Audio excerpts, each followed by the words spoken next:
Foi? E foi mesmo. Puta, mano. E aí, rapaziada? Acabou de sair do forno aqui, ó. Uma letra aí que eu fiz pra Academia São Jorge.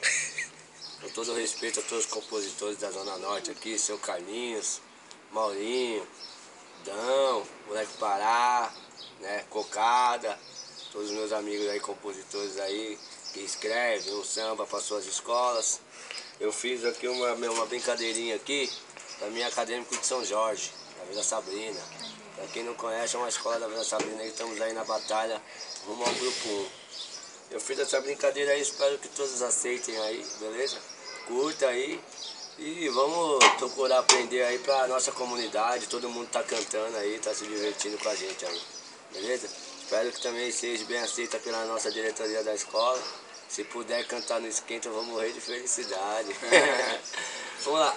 1, 2, 3, baixinho. 1, 2, 3, vai.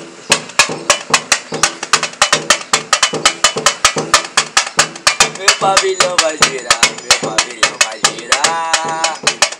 Girar meu pavilhão. Com a força da comunidade, brincadeira com o delegado.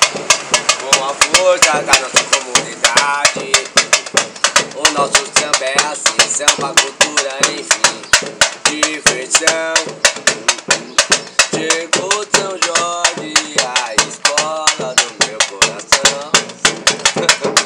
Está tocando a escola do meu coração. Meu pavilhão vai girar, meu pavilhão vai girar. Girar meu pavilhão. Com toda a graciosidade, brincadeira, cultura e arte. E a força da nossa comunidade. O nosso samba é assim, samba, cultura, enfim. Diversão. Você vai, Vitória.